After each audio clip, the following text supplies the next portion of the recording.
Mesdames, Mesdemoiselles les geekettes, Messieurs les geeks, salut. Comme vous pouvez le constater à présent sur notre fond vert satellite, la dépression présente sur la France continue de nous envoyer de nombreuses précipitations orageuses. C'est la dépression. Mais heureusement, aujourd'hui, grâce à l'interview de Fujisawa Toru, grâce au temps perdu et grâce au rétro magique, ce sera pas la dépression justement. Et puis il y a des news aussi, ouais c'est vrai, des news.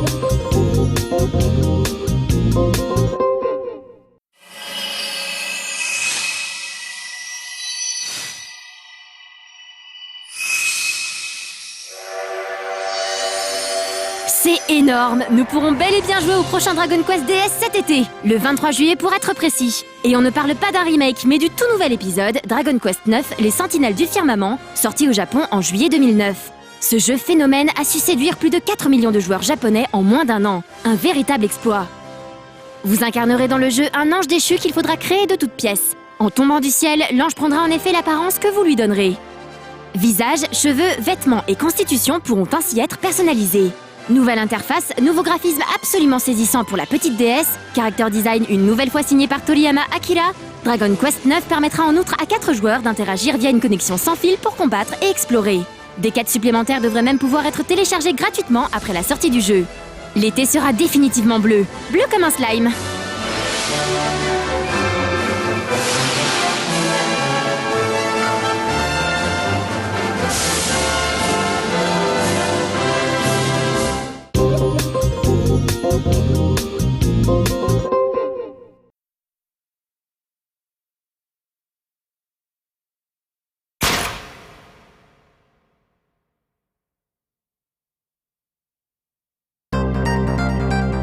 Une nouvelle vidéo en dévoile un peu plus sur le prochain jeu de Takumi Shu, le créateur de la série Ace Attorney. Annoncé sur DS pour la fin d'année, ce jeu d'aventure puzzle Capcom met en scène un mort. Victime d'un meurtre, le joueur devra parvenir à retrouver la mémoire et les raisons de son propre décès. Mais le trailer se passe de commentaires.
Après ces news carrément excellentes, nous retrouvons l'interview de monsieur Fujisawa Toru. Alors, il y en a peut-être parmi vous qui vont me dire « Mais c'est qui ce monsieur ?» C'est l'auteur de GTO, mais je pense qu'il va vous dire ça mieux que moi.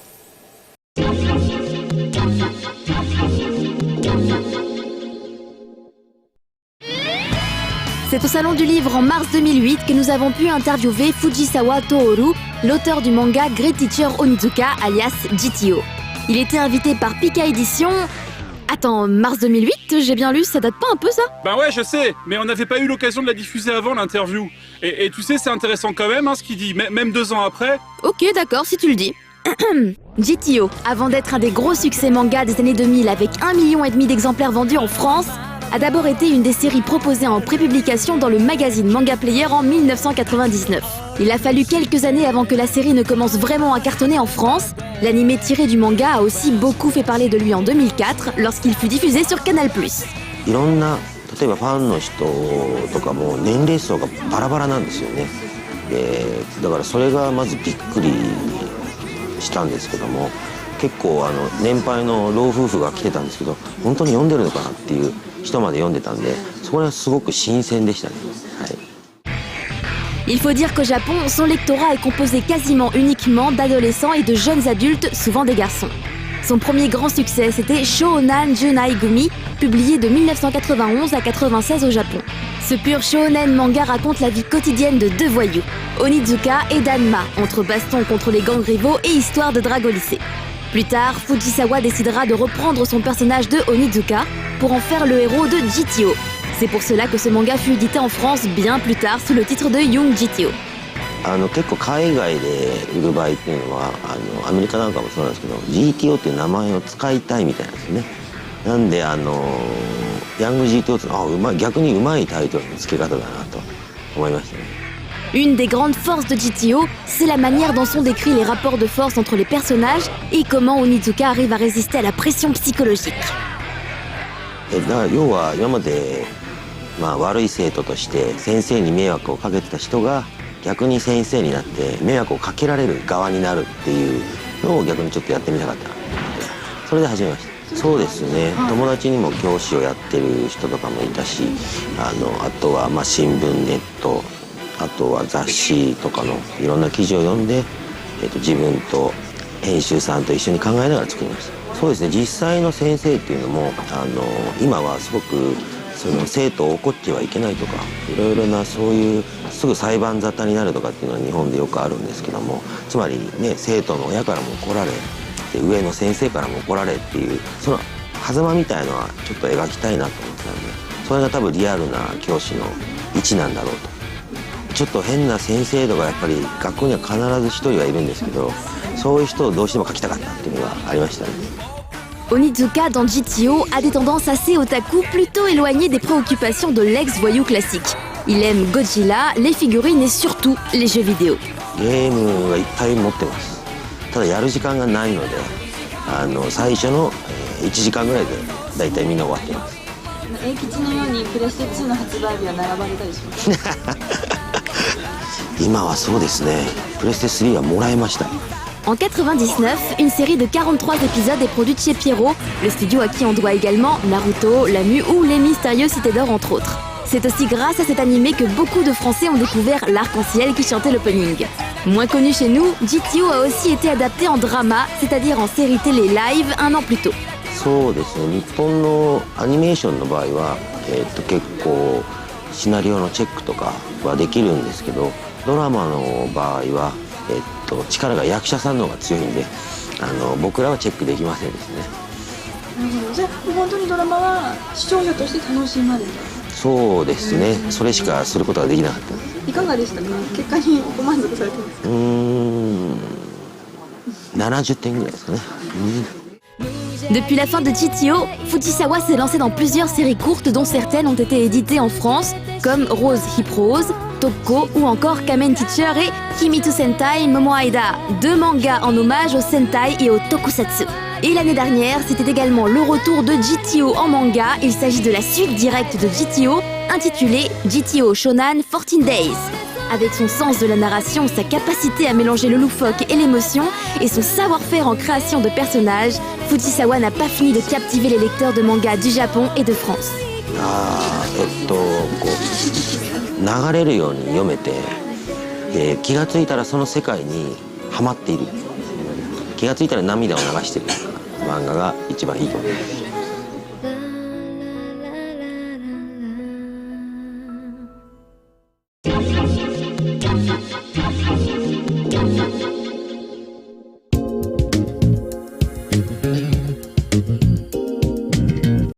Hier, nous avons pu suivre le Superplay Super Mario Kart, qui a quand même été tourné il y a 1 an. Aujourd'hui, l'interview qu'on vient de regarder, elle a été tournée il y a 2 ans. Je me dis quand même qu'il y a des monteurs qui ont perdu du temps. On n'est pas près d'avoir France 5, hein. Mais par contre, on peut toujours regarder le temps perdu de Nicolas Robin, pour faire comme les monteurs. Bonjour. Alors tu vois, si tu t'inscris à cet organisme, ils vont te donner plein de thunes, tu comprends? Cool, ça va vraiment me sauver. Et il y a des frais d'inscription? Mais alors que faire durant vos heures supplémentaires? Bienvenue au temps perdu. Des petits trous, toujours des petits trous, disait Gainsbourg, qui, sans aucun doute, n'a jamais pensé une seule seconde que cette chanson me permettrait un jour d'introduire le temps perdu d'aujourd'hui. En même temps, vous avez raison, il n'en avait probablement rien à faire et je... Bon. Dans Chizel, donc, il va falloir creuser des trous. Et ça tombe plutôt bien parce que votre petit personnage, là, il a une perceuse sur la tête. Ce qui, avouez-le, est plutôt pratique quand on veut faire des trous. C'est vrai qu'à part ça, ça ne sert pas à grand chose, mais bon. Le personnage donc fait des trous et réduit ainsi la taille de la planète sur laquelle il se trouve. Pourquoi fait-il ça ? Eh bien, je ne sais pas, mais c'est sans doute très utile. Ah, et sinon il y a des monstres à éviter. Il l'a voulu, il l'a eu, notre sympathique robot a réussi à trouver son chat dans l'épisode précédent. Mais comme il a de la suite dans les idées, aujourd'hui il veut un chien. Là encore, je ne saurais vous dire pourquoi, mais en tout cas il veut son papy. Et pour pouvoir s'en emparer, il va devoir une fois de plus déjouer des pièges probablement maléfiques, éliminer des monstres belliqueux et surtout entraîner son chat à la bagarre. Parce que oui, notre robot a la flemme et c'est son petit minou kikinou qui va faire le sale boulot. C'est fun, ça dure vaguement 1 heure, bref, c'est vachement bien. Tetris, des millions d'acheteurs le savent, c'est bien. Et d'ailleurs, pas plus tard qu'il y a quelques mois, un développeur fort sympathique m'expliquait que dans son travail, s'il ne voulait pas passer pour un loser, il devait programmer au moins un Tetris dans sa vie. Eh bien, Benjamin Joff ne sera certainement pas un loser grâce à Taurus. Alors, comme vous le voyez, il s'agit d'un Tetris circulaire. Attention, là ne s'arrête pas les améliorations puisqu'on nous propose 3 modes de jeu différents ainsi que de nouvelles pièces assemblées. Comme tout bon Tetris qui se respecte, c'est extrêmement addictif et on y perd énormément de temps. Et ça tombe plutôt bien puisqu'il ne faut surtout pas oublier que pour gagner plus, jouer plus.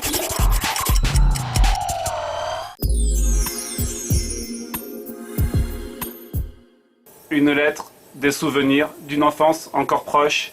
Que de jeux dans les couloirs délabrés du manoir de Mortevielle. Eh ben oui, Morville Manor, c'est quand même pas tout récent.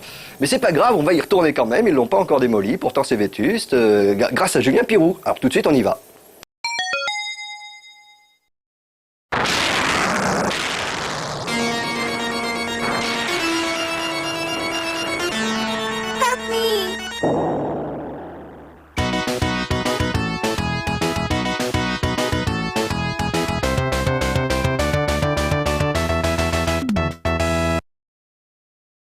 La société Lancor est née en 1987 de la fusion de la société Béatrice et Jean-Luc Langlois avec Killicor Création.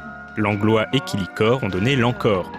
Lancor était considéré comme l'un des éditeurs de jeux vidéo français les plus innovants et beaucoup de joueurs ayant grandi à la fin des années 80 se souviennent de leur titre avec beaucoup d'émotion, notamment leur jeu d'aventure mettant en scène le détective privé Jérôme Lange.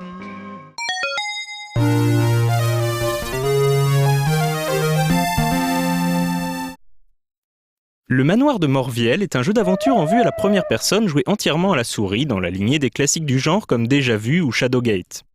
A noter que selon les versions, le titre du jeu est appelé Mortevielle ou Morvielle. Dans cette émission, nous suivrons l'orthographe de la version Amiga puisque c'est d'elle que sont tirées ces images. Le jeu se déroule en 1950. Tout commence lorsque Jérôme Lange reçoit une lettre mystérieuse d'une amie d'enfance, Julia, qui l'invite à la rejoindre dans sa demeure, l'imposant manoir de Morvielle. Lorsque Jérôme arrive sur place, il découvre que Julia est décédée et son héritage très disputé. Trop de questions sont en suspens pour ne pas titiller la fibre investigatrice de notre détective. Pourquoi Julia lui a-t-elle envoyé cette lettre ? Comment est-elle morte ? Quels secrets cachent les occupants du manoir ? Alors qu'une tempête de neige fait rage à l'extérieur, Lange va tenter d'élucider le mystère. Le manoir de Morvielle est une aventure inoubliable, en grande partie grâce à la qualité de son atmosphère nostalgique et mélancolique, ainsi que de son intrigue évoquant les écrits d'Agatha Christie. Le temps s'écoule dans le manoir, les personnages vaquent à leurs occupations, et Jérôme peut tout à fait connaître une fin brutale s'il manque de discrétion dans son enquête. L'autre élément marquant du titre est son utilisation de la synthèse vocale. Cela permet au manoir de Morvielle de proposer des voix pour tous les personnages du jeu. Si les bijoux vous intéressent, j'ai quelques affaires intéressantes à saisir rapidement. Certes, ces voix sont monocordes et parfois à la limite de l'incompréhensible, mais il s'agissait d'une idée véritablement innovante et astucieuse qui permettait à Lancor de proposer un jeu intégralement parlé, malgré les limites des disquettes de l'époque. Dans la première version du jeu, il était possible de finir l'aventure en quelques minutes en réalisant certaines actions clés. Lancor publiera donc une deuxième version du jeu incluant un quiz portant sur l'intrigue du titre, empêchant ainsi de finir le jeu sans avoir dévoilé les différents pans du scénario.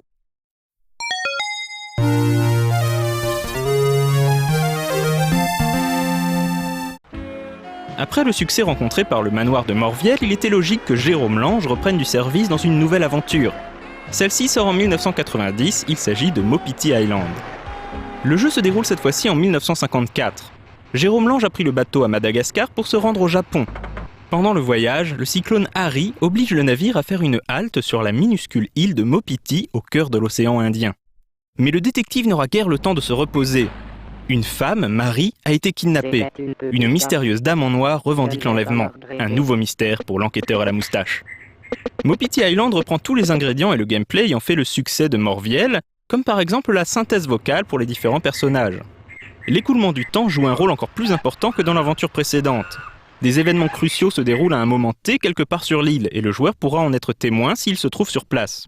Si ce n'est pas le cas, il apprendra ce qui s'est passé de la bouche des autres personnages. De même, il est toujours possible de mourir si l'on se trouve au mauvais endroit au mauvais moment. Parmi les grandes qualités de Mopiti Island, impossible de ne pas citer ses magnifiques graphismes, véritables tableaux en pixel art qui insufflent énormément de vie au paysage de l'île Mopiti, ainsi que son ambiance toujours aussi soignée entre le bruit des vagues et le chant des oiseaux de paradis.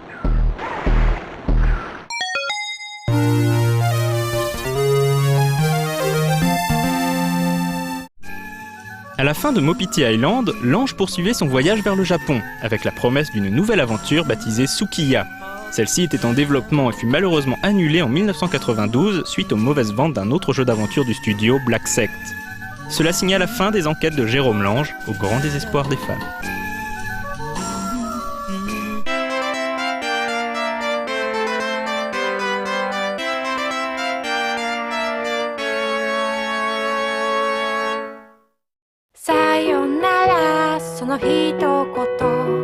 Mes bien chers geeks, mes bien chères geekettes, c'est déjà la fin de ce 100%, mais surtout n'oubliez pas que le compte à rebours a déjà commencé.